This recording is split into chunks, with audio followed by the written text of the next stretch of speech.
The stars burned bright in the cold sky above the barren planet of Kelara, a world of rocky plains, deep canyons, and glowing crystal forests.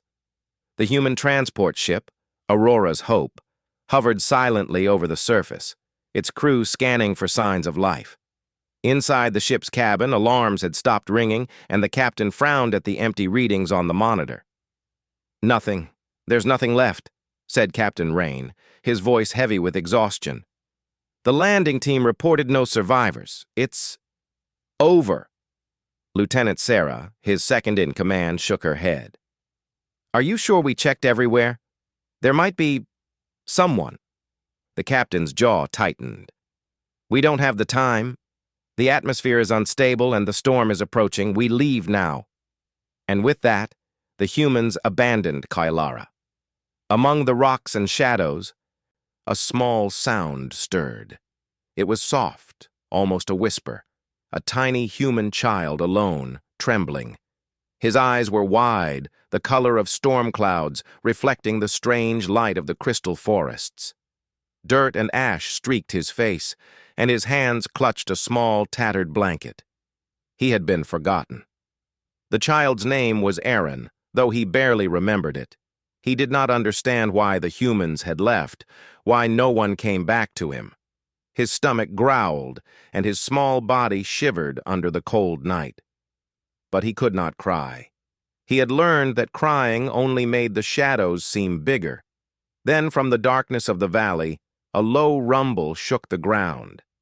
Aaron froze. He had never heard a sound like this. It was deep and resonant, vibrating through his chest. A large shape emerged from the shadows, a dragon. Its scales shimmered in colors of bronze and green, reflecting the crystal forests around them. Its eyes were golden, intelligent, and wary. Aaron wanted to run, but his legs would not move. The dragon lowered its massive head and sniffed the air around him. For a long moment it simply stared, as if trying to understand the small creature before it. Then, surprisingly, it curled its wings around the child like a shield and nudged him gently with its snout. Aaron gasped, unsure if this was a dream or reality. You won't hurt me," he whispered, his voice trembling. The dragon blinked slowly, almost as if it were thinking. Then it gave a low, rumbling sound, something like a growl, but softer. Aaron understood it as reassurance. The dragon's name was Solthar, one of the elder dragons of Kelara. He had seen humans come and go for centuries, often destructive and careless, but something about this small human was different. Fragile, yes, but full of life, and there was no fear in its eyes for the creature itself, only for the world that had abandoned it. Solthar's heart, or whatever humans would call it, stirred. He had to protect this one. The child's first night with Solthar was filled with warmth and wonder. The dragon's scales radiated heat, and the glow of the crystal trees lit their valley like 1,000 tiny lanterns. Aaron learned to climb onto Solthar's back, feeling the soft underside of the massive creature. For the first time in his life, he did not feel alone. As dawn broke, Aaron awoke to a new world. The valley stretched before him, filled with colors he had never seen, the pink and violet glow of crystals, the sparkling streams that curved like silver ribbons, and the jagged mountains that touched the clouds. Birds with feathers like glass flew overhead, and strange, gentle creatures scuttled between the rocks. Solthar lowered his massive head and nudged Aaron gently. The child laughed, a sound that had been silent for far too long. The dragon's eyes gleamed with satisfaction. He had chosen well, but not all dragons were welcoming. As Solthar carried Aaron back to the dragon's mountain home, they were watched from afar. Dragons were proud and independent, and many did not trust humans. A few hissed and roared as they circled above, wings slicing the sky. Some even attempted to drive Solthar away, unsure why he had brought a human into their domain. At the entrance to the great dragon city, perched high on jagged cliffs. The dragon Queen Eretha awaited. Her scales were silver like the stars, and her eyes were wise and old. She studied the child with sharp curiosity.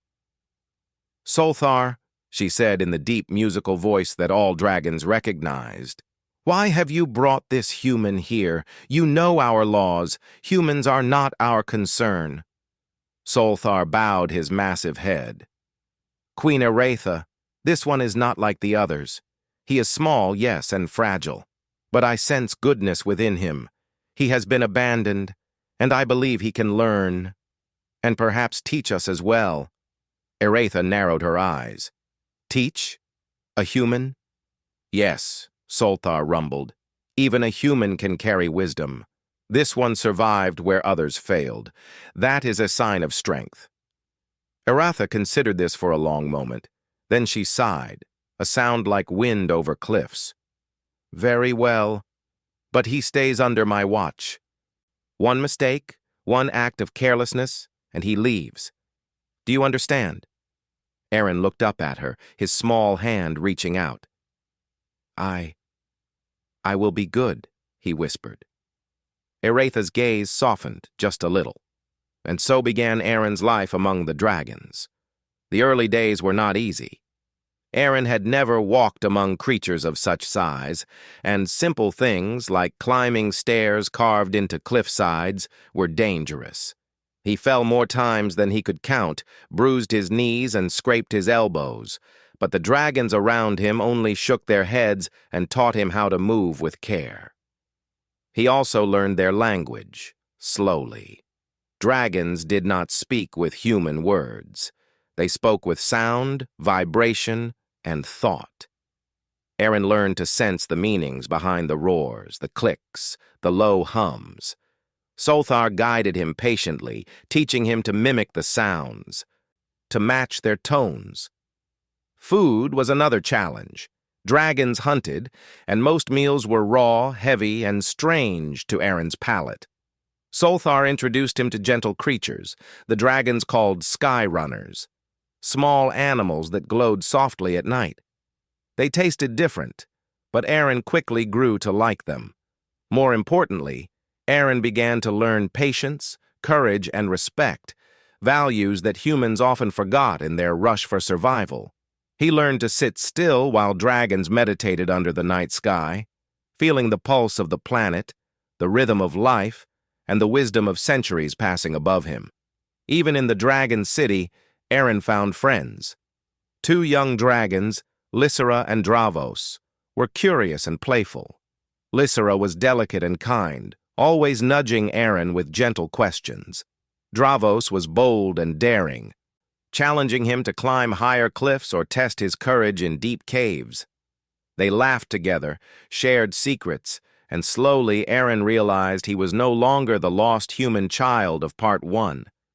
He was part of something bigger, something magical.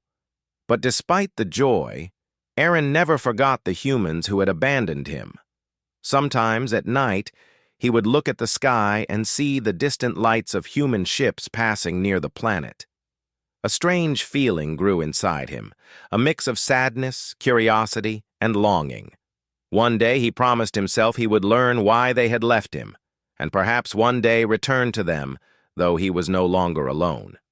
For now, though, he belonged to the dragons.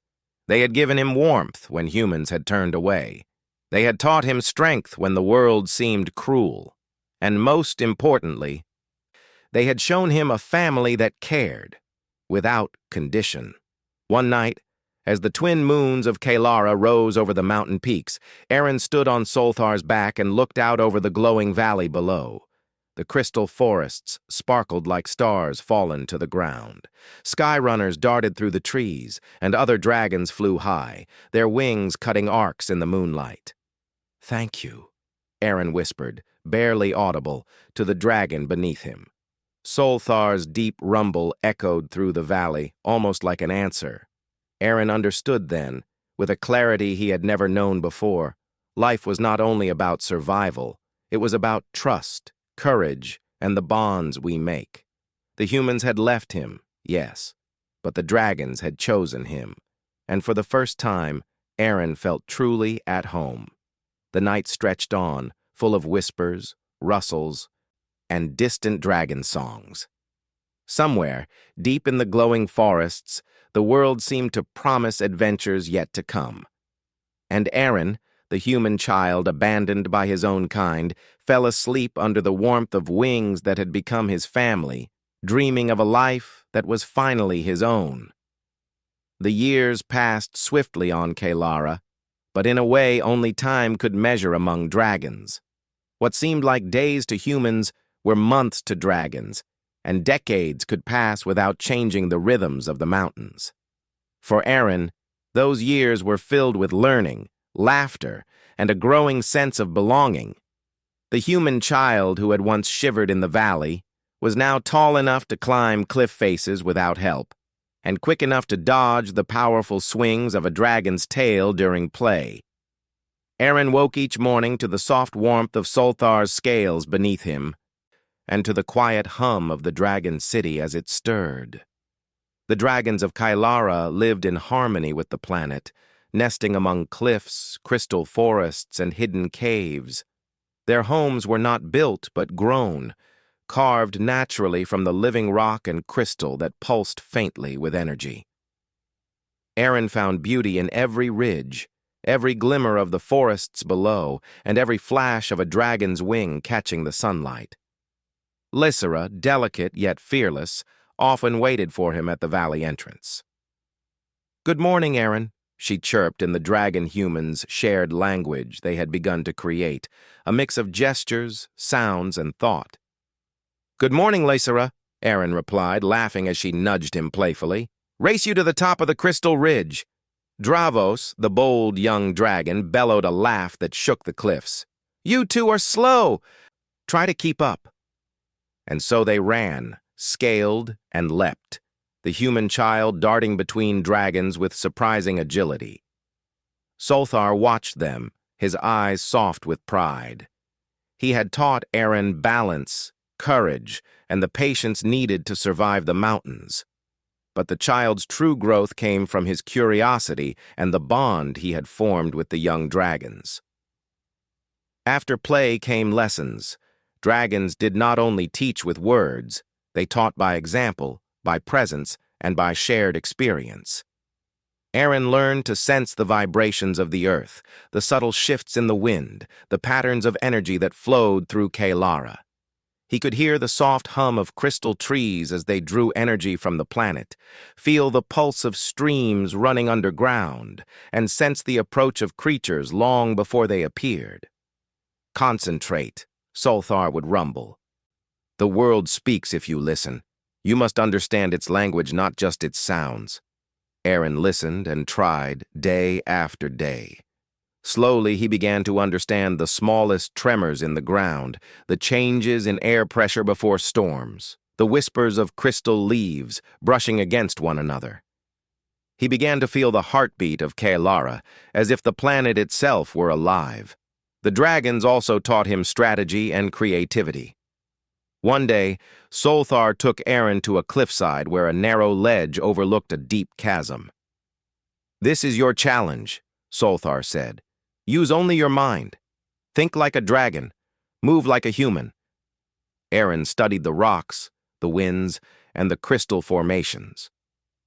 He placed small stones to test the path, calculated distances, and used his human hands to carve small grips. Step by step, he crossed the ledge. When he reached the other side, Lysera and Dravos cheered. Even Solthar allowed himself a rumble of pride. Aaron had discovered that humans could add something dragons could not: imagination. Dragons were strong, wise, and patient, but humans could think outside the patterns of nature. Aaron began to realize that he had a place in this world, not only as a student, but as a partner to the dragons.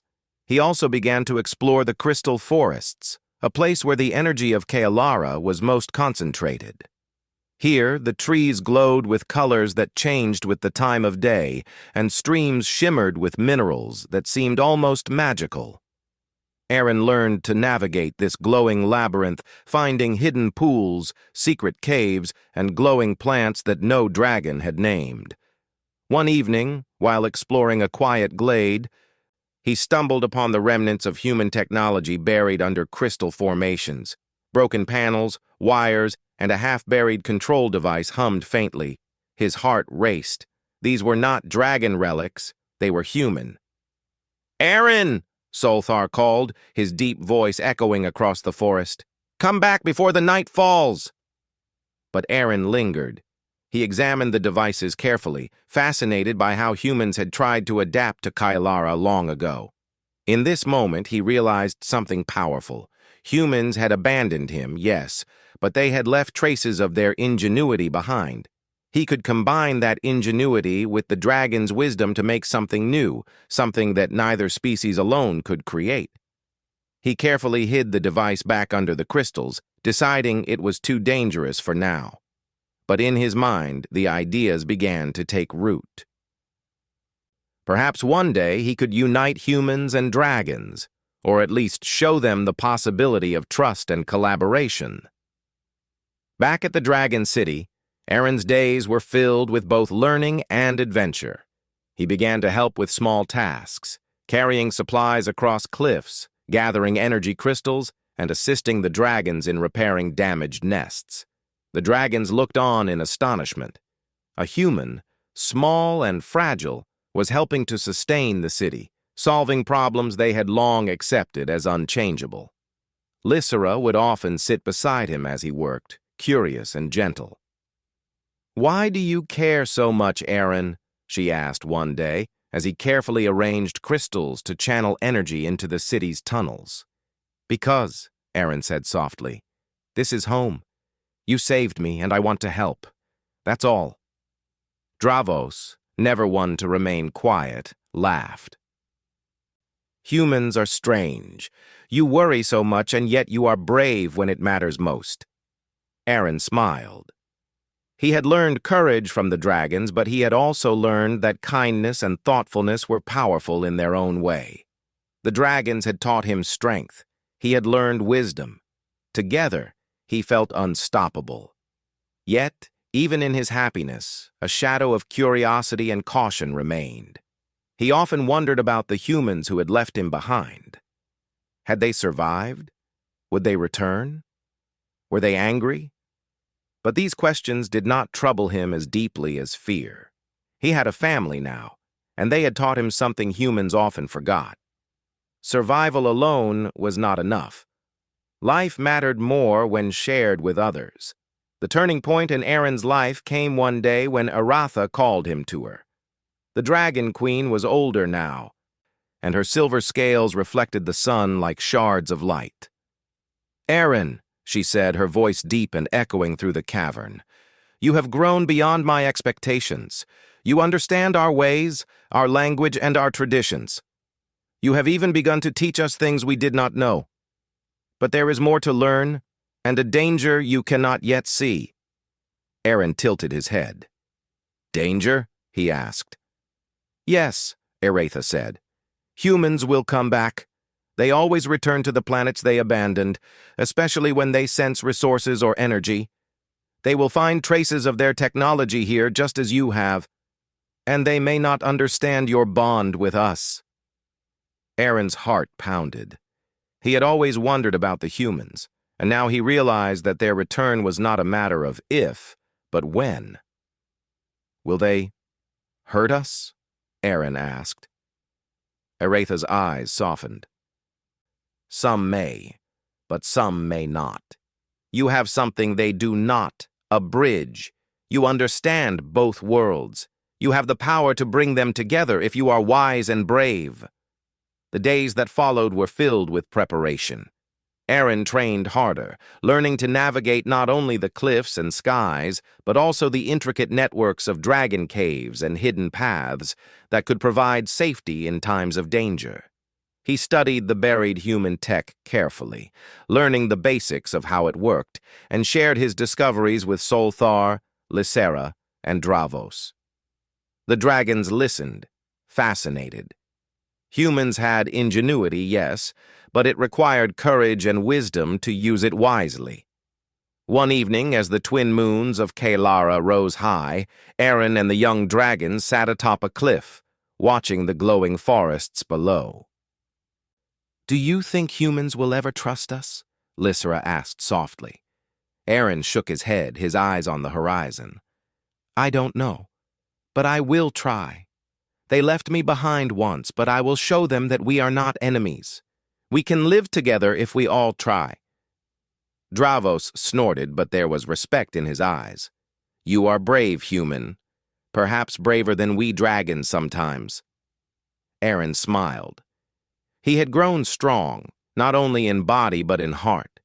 He had been abandoned, yes, but he had been chosen by dragons, and he would honor that choice every day of his life. As night fell, the city glowed softly, the crystals reflecting starlight and dragon fire alike. Aaron felt the pulse of Kalara beneath his feet, the rhythm of life in the dragons around him, and the quiet strength that had grown within him. He knew that one day the humans would return, and that moment would test everything he had learned.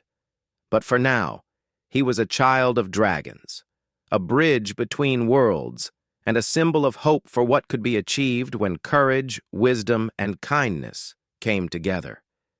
And in that quiet, glowing night, Aaron whispered to the stars, "I am ready." The distant stars blinked quietly over Kalara, but Aaron's eyes were fixed on the horizon. The winds carried a tension he had never felt before, a hum in the air, the subtle vibration of approaching metal, and the faint warmth of human engines cutting through the night. It had been many years since the humans abandoned him as a child. Now he was a teenager, tall, strong, and skilled beyond what any human his age could imagine. He had grown up with dragons, learned their language, their wisdom, and their ways. He was no longer just a human child. He was a child of dragons, a bridge between two worlds. Solthar hovered nearby, sensing the disturbance. "They have returned," he rumbled, his voice a low vibration that shook the ground beneath Aaron's feet. "Humans are approaching the planet." Aaron swallowed. "Why now?" he asked. "Why would they come back after all these years?" Lysra, perched on a nearby ridge, clicked softly. "They are curious," she said, "or perhaps desperate. Humans often return when they sense something valuable. It could be the energy of the crystal forests, or the ruins you found." Aaron's heart pounded. He had always wondered if the humans would come back. Now he knew they had, and he understood that their arrival could bring danger. Humans had weapons, machines, and unpredictable hearts. Dragons had strength, wisdom, and loyalty, but they did not understand human fear, impatience, or ambition. The first human ships appeared at the edge of Kalara's atmosphere, shining like silver beetles against the black sky. Their engines hummed loudly, cutting through the planet's natural silence. Aaron felt a strange tug inside him, a mix of hope and fear. Part of him wanted to run and hide among the dragon's cliffs. Another part wanted to speak, to explain, to reconnect with the people who had once abandoned him. Eratha, the dragon queen, landed beside him, her massive wings folding gracefully behind her. "Aaron," she said, her voice calm but firm, "you must remember what I told you. Humans do not always understand. Some will listen, some will not. You must guide them wisely, or there will be bloodshed." Aaron nodded. "I understand." "Queen Eratha." The humans began to descend toward the glowing crystal forests, unaware of the dragon's presence. Their ships landed near the valley, kicking up clouds of dust and rock. Men and women in sleek suits stepped out, scanning the terrain with instruments and scanners. Aaron recognized them immediately, not personally, but by the insignia of the human transport fleets. These were the descendants of the ones who had left him behind, searching for resources, perhaps unaware of what had been forgotten. Dravos flew overhead, growling low in warning.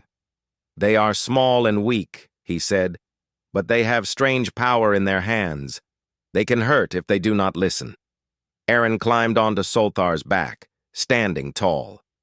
"We have to try to show them the truth," he said.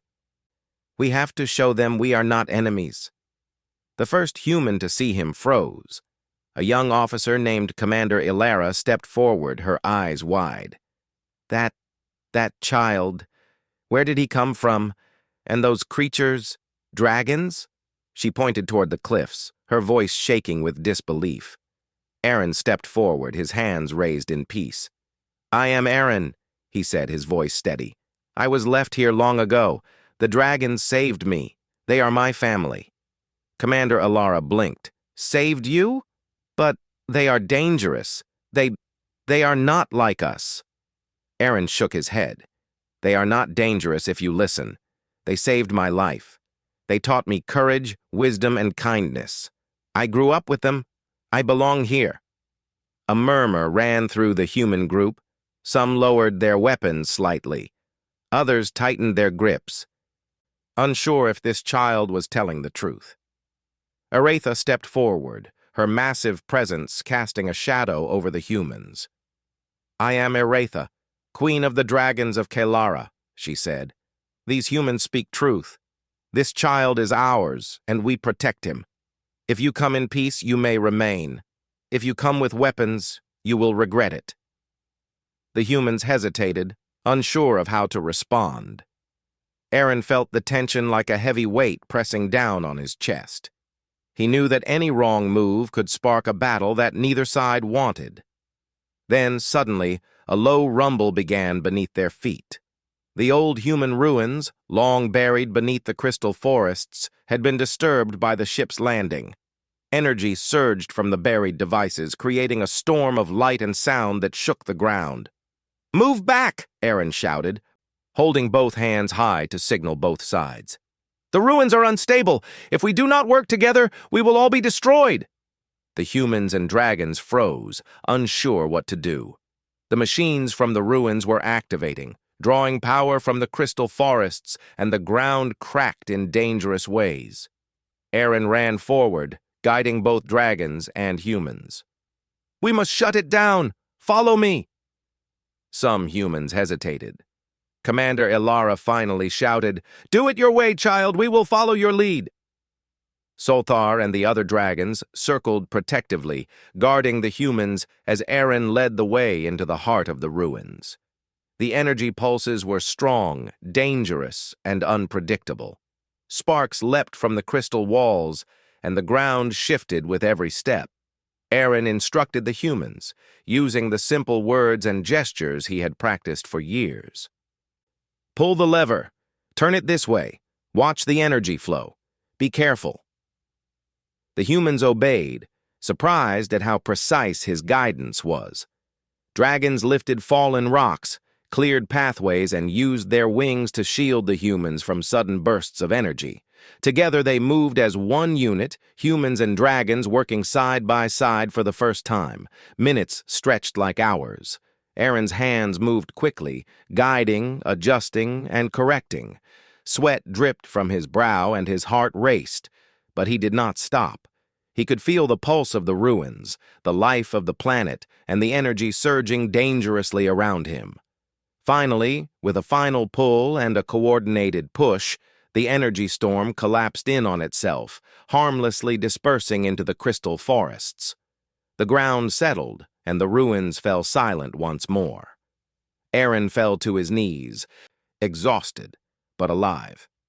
Solthar nudged him gently with his snout, and Lysera and Dravos landed beside him, wings folded, eyes bright with pride. Commander Ilara stepped forward, her face pale but awed. I did not believe it," she said softly. You saved us all." Aaron stood, brushing himself off. "We saved ourselves, humans and dragons together. That is the only way." Aretha's eyes softened as she looked at Aaron. "You have proven that cooperation is stronger than fear. You have bridged two worlds, child. Remember this lesson." The humans lowered their weapons and began to speak in calmer tones with the dragons. Some still looked wary, but most listened. Aaron guided them, translating gestures, sounds, and movements, showing that dragons were not enemies but allies. Over the next days, humans and dragons explored the planet together. Humans learned the patterns of the crystal forests, the hidden caves, and the ways dragons moved with the land. Dragons, in turn, learned from humans' ingenuity, their tools, machines, and ideas that could be combined with the planet's energy. Aaron watched from Solthar's back, heart swelling.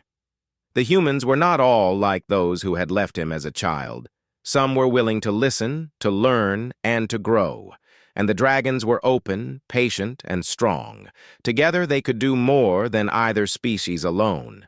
Yet even in this moment of unity, Aaron knew challenges lay ahead. Some humans would never trust dragons. Some dragons would never forgive humans for their past mistakes. And the ruins themselves were a reminder that the planet held secrets and dangers that could not be ignored. But for now, there was hope. The humans had returned, yes, but not as conquerors. They had returned as learners, as allies, guided by a human child who had grown into a bridge between worlds. That night, under the twin moons of Kailara, Aaron stood on the cliff's edge, watching the valley glow with light from both dragon fires and human lamps. Lysera perched on his shoulder, Dravos beside him, and Solthar's massive form casting a shadow over the cliff. "I never thought this would happen," Lysera said softly. Aaron smiled. "Neither did I, but we made it happen. Together." Dravos rumbled. "You are stronger than anyone expected, human. Perhaps stronger than some dragons, too," Aaron laughed. "I only did what I had to, but yes, we are stronger together." The night stretched on, peaceful for the first time in decades. The humans had returned, and though uncertainty remained, Aaron knew that a new era was beginning. A time when dragons and humans could learn from each other, when the mistakes of the past could be corrected, and when a single human child could show two species the power of trust, courage, and unity. And as Aaron watched the stars reflected in the glowing crystal forests, he whispered to himself, "The future is ours to shape, together." The morning sun spread golden light across the crystal forests of Kailara, glinting off the mountains and the dragon's shining scales. Aaron stood atop a cliff, looking out over the valley below. Humans and dragons moved together through the forests, working side by side to repair the ruins and map the hidden paths of the planet. It had been weeks since the humans returned.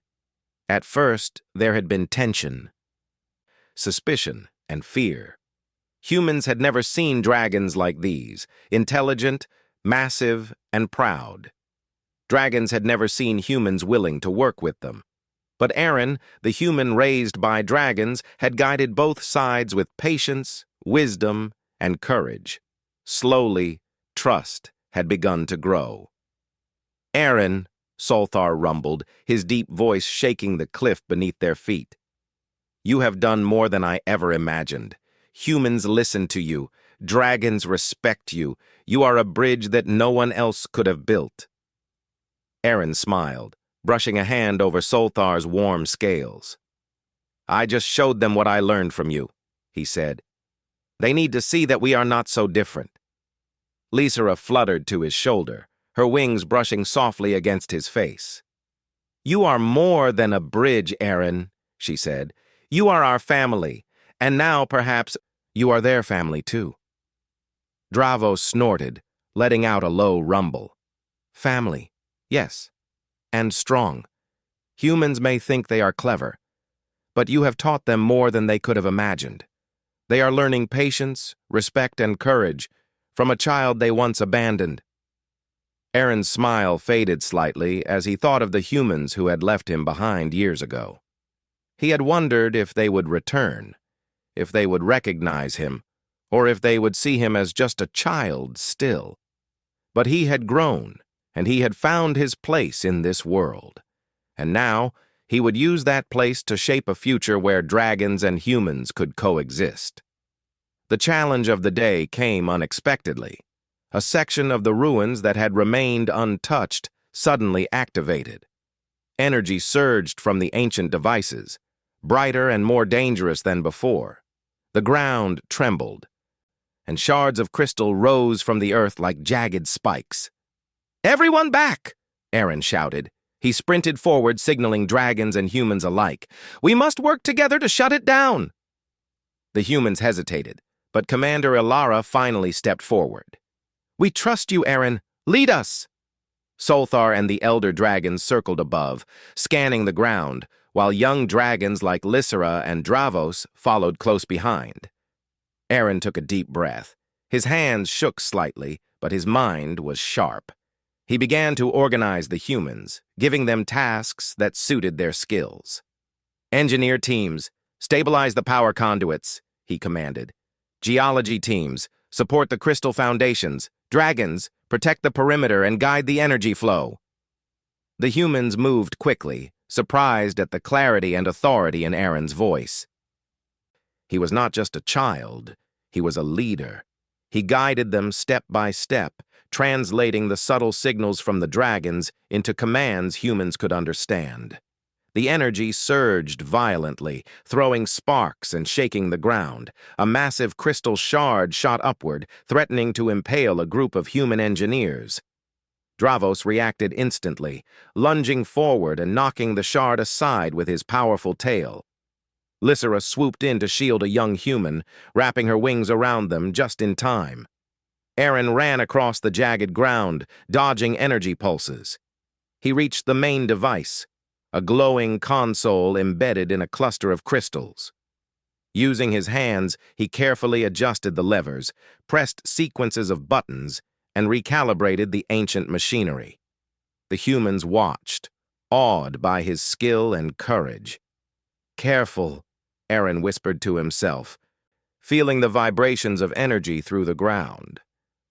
"Just a little more." With a final adjustment, the energy surged one last time, then collapsed harmlessly into the crystals. The ground settled, and silence fell over the valley. Humans and dragons alike stared in disbelief. Aaron fell to his knees, exhausted, but a wide smile spread across his face. "We did it," he said, his voice shaking with relief. Solthar nudged him gently, and Lysera landed on his shoulder, chirping softly. Dravos growled a triumphant rumble. Commander Ilara approached him, her face pale but smiling. "I don't know how to thank you, Aaron," she said. "You saved us all. And perhaps more than that, you showed us that humans and dragons can trust each other." Aaron stood, brushing himself off. "It's not just me," he said. "We did it together. Humans and dragons, working as one. That is the only way." The following days were filled with celebration, rebuilding, and learning. Humans and dragons shared knowledge, skills, and stories. Humans marveled at the dragons' wisdom, their ability to sense energy, and their courage. Dragons were fascinated by humans' ingenuity, their tools, and the clever solutions they created for complex problems. Aaron moved between them all, guiding, teaching, and listening. He had become a symbol, not just a human child, but a bridge between worlds. Where once he had been abandoned, he now led a new era of cooperation. One evening, Aretha called Aaron to the highest cliff in the Dragon City. The twin moons hung low in the sky, casting silver light across the mountains. "Aaron," she said, her voice soft but powerful, "you have done what no one thought possible. Humans and dragons are beginning to trust each other. You have grown strong, wise, and brave. But the most important lesson is this. You have shown that kindness, courage, and understanding are stronger than fear, suspicion, and hatred. You are a child of dragons, but also a child of hope." Aaron bowed his head, humbled by her words. I only did what I felt was right," he said quietly. "I wanted to help both sides see that we are not enemies." Aretha lowered her massive head, her eyes shining. "And that is enough. You have brought two worlds together, Aaron.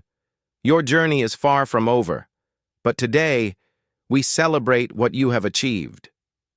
The humans held a ceremony as well, marking their respect for the dragons and their gratitude for Aaron's guidance. They built a small embassy near the Dragon City, a place where humans could live safely without disturbing the dragons' homes. The dragons, in turn, agreed to guide humans in understanding the planet's energy, its history, and the secrets hidden within the crystal forests. Aaron watched as humans and dragons worked side by side, planting energy stabilizers, repairing ancient machinery, and exploring the hidden caves. He felt a deep sense of pride and belonging. The humans who had abandoned him long ago would never understand the life he had lived, the family he had found, or the bonds he had forged. And he no longer needed their approval.